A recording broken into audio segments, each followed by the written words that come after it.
Dear students, आज हम twelfth class की पॉलिटिकल साइंस का फर्स्ट बुक का unit 1 cold war era and non aligned movement, शीत युद्ध का दौर और गुट निरपेक्ष आंदोलन की सेकंड वीडियो देखेंगे। इससे पहले मैं फर्स्ट वीडियो अपलोड कर चुकी हूँ, तो जिन स्टूडेंट्स ने फर्स्ट वीडियो नहीं देखी है वो पहले फर्स्ट वीडियो देखें और फिर इस वीडियो को देखें और वीडियो को लाइक और सब्सक्राइब ज़रूर करें। सेकंड वीडियो में हम देखेंगे कि शीत युद्ध के बाद विश्व दो खेमों में बंट गया। बाईपोलर वर्ल्ड उभर कर आया जिसमें दो महाशक्तियां, दो सुपर पावर्स थीं। एक तरफ यूनाइटेड स्टेट्स ऑफ अमेरिका था और दूसरी तरफ सोवियत संघ था। द्वितीय विश्व युद्ध के बाद और नाजी जर्मनी के निधन के बाद दो महाशक्तियां, संयुक्त राज्य अमेरिका और सोवियत संघ का वर्चस्व था। इन दोनों सुपर पावर्स की विचारधारा बिल्कुल अलग थी और दोनों ही देशों ने एटम बम विकसित किए और पूरा जो विश्व है वो दो गठबंधन में विभाजित हो गया। एक तरफ संयुक्त राज्य अमेरिका और उसके अलायंस देश थे और एक तरफ सोवियत संघ और उसके मित्र देश थे। तो पूरा विश्व दो भागों में बंट गया और इसको नाम दिया गया बाईपोलर वर्ल्ड, द्विध्रुवीय विश्व। इसके बाद दोनों सुपर पावर्स ने छोटे देशों में अपना प्रभुत्व जमाना शुरू कर दिया। इसका कारण क्या था? जो सुपर पावर दोनों थीं, यूएसए और सोवियत संघ, they want to gain access to vital resources such as oil and minerals। वो छोटे देशों से तेल और खनिज जैसे महत्वपूर्ण साधन प्राप्त करना चाहते थे। जो सुपर पावर्स थे, they want to gain access to the territory from where the superpowers could launch their weapons and troops। जो महाशक्तियां थीं वो छोटे देशों से वहां तक पहुंच प्राप्त करना चाहती थीं जहां से वो अपने हथियार और सैनिकों को लॉन्च कर सकें दूसरे देशों के विपरीत। The super powers want to gain access to locations from where they could spy on each other. दोनों महाशक्तियां छोटे देशों के ऊपर कब्जा करके वहां से एक दूसरे के ऊपर जासूसी करना चाहते थे। जब सुपर पावर्स ने छोटे देशों के ऊपर अपना प्रभुत्व जमाना शुरू किया तो उनको अपने सैन्य शक्ति को बढ़ाने के लिए आर्थिक सहयोग भी मिला। तो महाशक्तियां छोटे देशों से तेल, खनिज और आर्थिक सहयोग प्राप्त करने के लिए उनका सहयोग करना शुरू किया। अब छोटे देश महाशक्तियों के साथ क्यों जुड़ना चाहते थे? Why did smaller countries join the superpowers? The smaller countries joined the superpowers because they were promised with protection, weapons and economic aid against their local rivals। छोटे देश महाशक्तियों में इसलिए शामिल हुए क्योंकि उन्हें अपने दुश्मनों के खिलाफ सुरक्षा मिलेगी, हथियार मिलेंगे और आर्थिक सहायता मिलेगी। सुपर पावर्स ने छोटे देशों को सुरक्षा, हथियार और आर्थिक सहायता देने का वादा किया। एक्सपेंशन ऑफ कोल्ड वार, शीत युद्ध का विस्तार किस प्रकार हुआ? In this war the leadership of both the countries changed after Stalin's death। In the Soviet Union, Nikita Khrushchev took over the reins. In the United States, President Dwight David Eisenhower took over the reins. जैसे जैसे शीत युद्ध का विस्तार हुआ, दोनों देशों में सत्ता बदल गई। सोवियत संघ में स्टालिन की मृत्यु के बाद निकिता खुर्शेव ने बागडोर संभाल ली और संयुक्त राज्य में राष्ट्रपति ड्वाइट डेविड आइजनहावर ने बागडोर संभाल ली।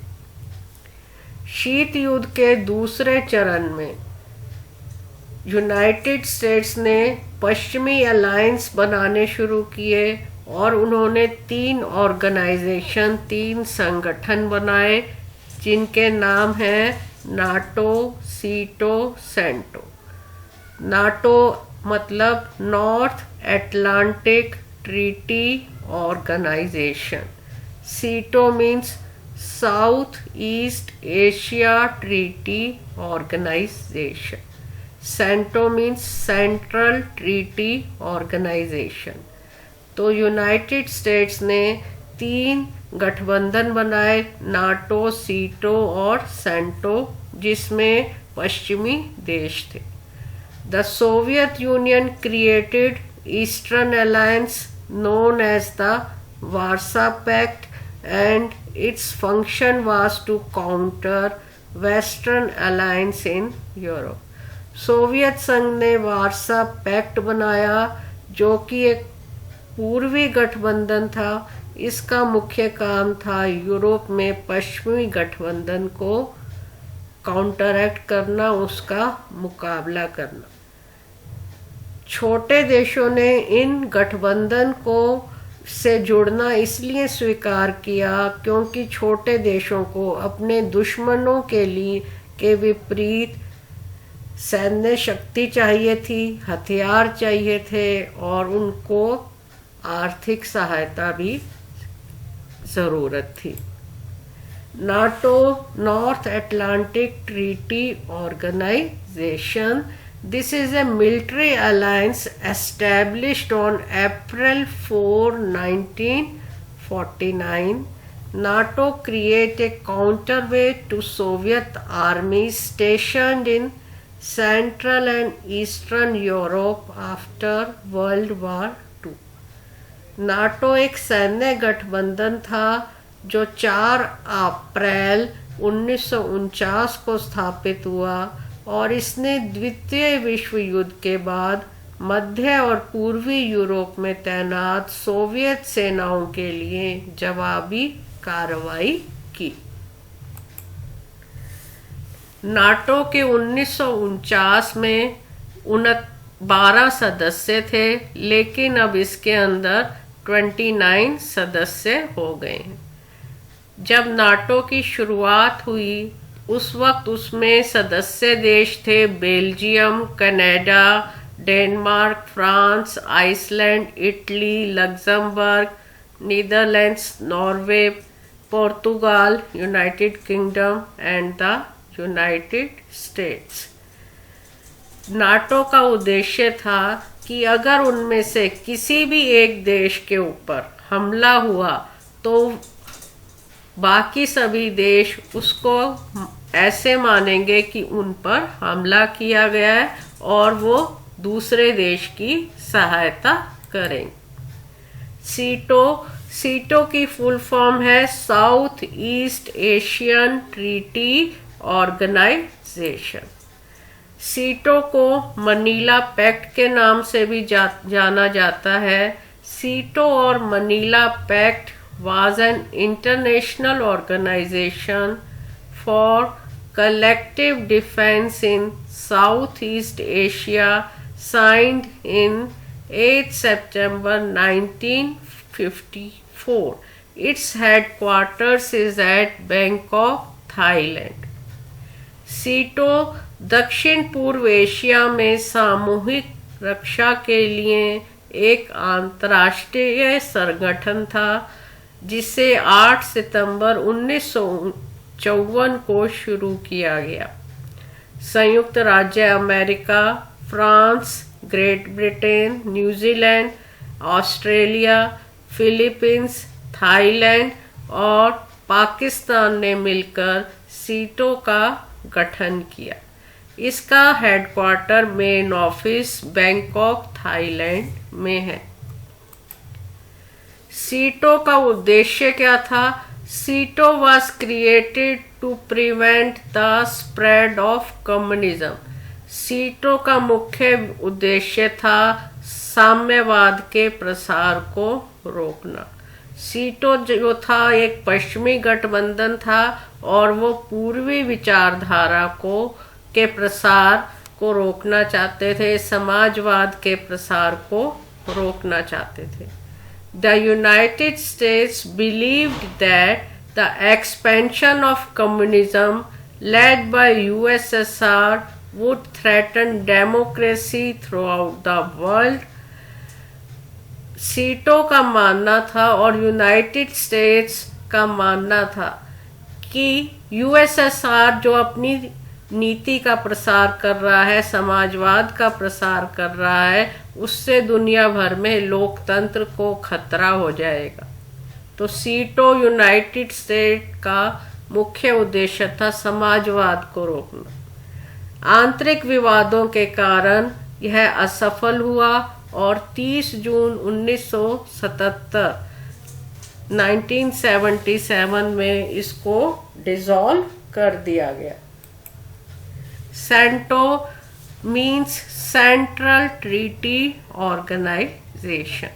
सेंटो को हम बगदाद पैक्ट और METO Middle East Treaty Organization के नाम से भी जानते हैं। इसका गठन 1955 में ईरान, इराक, पाकिस्तान, टर्की और यूनाइटेड किंगडम के द्वारा किया गया। इसका मुख्य उद्देश्य था कम्युनिस्ट आइडियोलॉजी, साम्यवाद के प्रसार को रोकना और मिडल ईस्ट में शांति की स्थापना करना।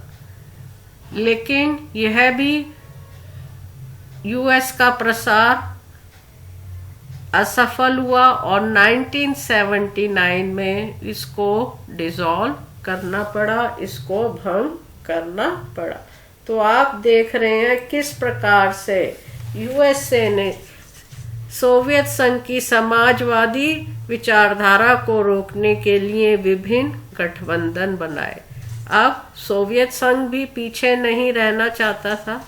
सोवियत संघ ने भी एक पूर्वी गठबंधन बनाया जो वारसा पैक्ट के नाम से जाना जाता है।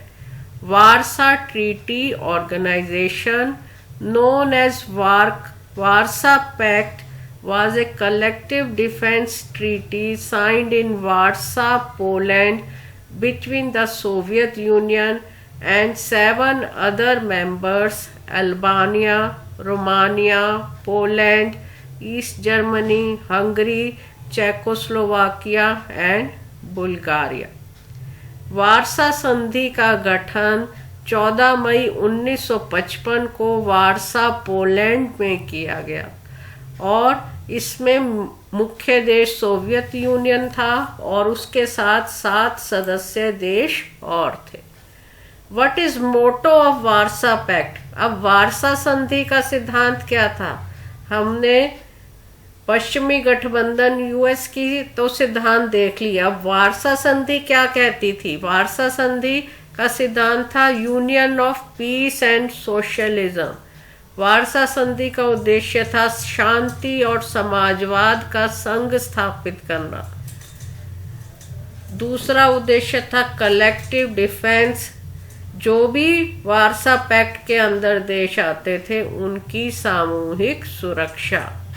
वारसा pact is treaty of friendship. Warsaw pact एक दोस्ती की संधि थी and Warsaw pact is for cooperation and mutual assistance. Warsaw pact सहयोग और आपसी सहायता के लिए एक सैन्य गठबंधन था, एक मिलिट्री ऑर्गेनाइजेशन था।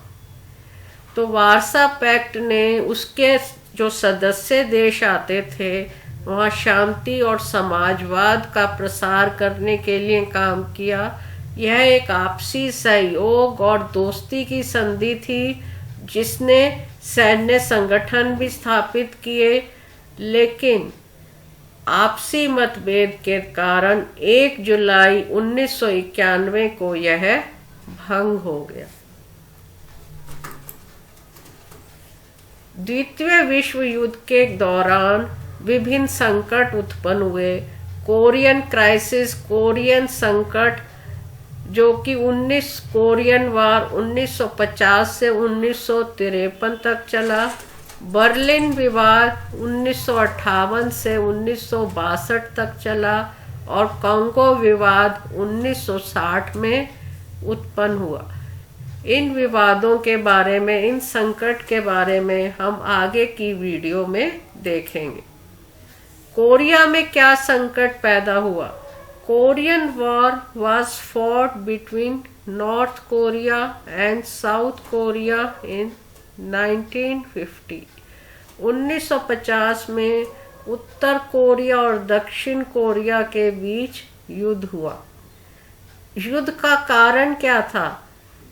द्वितीय विश्व युद्ध के दौरान साम्यवाद का फैलाव और कोरिया पर जापान का कब्जा हो जाना, ये मुख्य कारण थे। कोरिया पर जापान ने कब्जा कर लिया और सोवियत संघ कोरिया में अपना समाजवाद का फैलाव कर रहा था।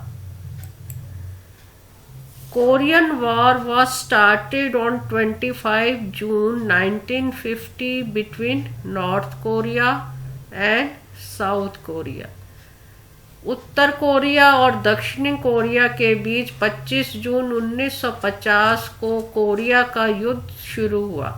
उत्तर कोरिया के साथ देश थे चीन और सोवियत यूनियन, और दक्षिण कोरिया को यूनाइटेड स्टेट्स का सपोर्ट मिला।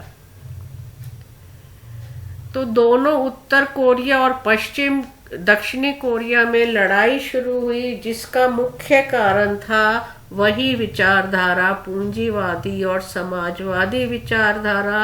और उत्तर कोरिया की सहायता करी सोवियत यूनियन ने और दक्षिण कोरिया की सहायता करी अमेरिका ने।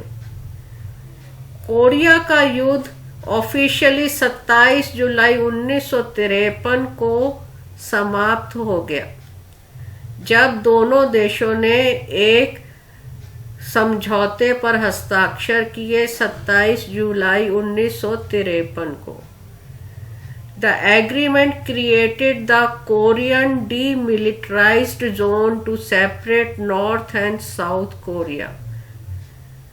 तो दोनों उत्तर कोरिया और दक्षिण कोरिया ने एक समझौते पर साइन तो कर दिए, लेकिन पीस ट्रीटी, शांति संधि पर नॉर्थ कोरिया और साउथ कोरिया ने कोई सिग्नेचर नहीं किए, जिसकी वजह से उत्तर कोरिया और दक्षिण कोरिया में अब भी आपस में कॉन्फ्लिक्ट्स, अब भी आपस में विवाद चल रहा है और यह विवाद अभी तक खत्म नहीं हो पाया है। उत्तर कोरिया और दक्षिण कोरिया में आपस में अभी भी लड़ाई की खबरें आप सुनते रहते हैं। कांगो क्राइसिस, कांगो संकट क्या था?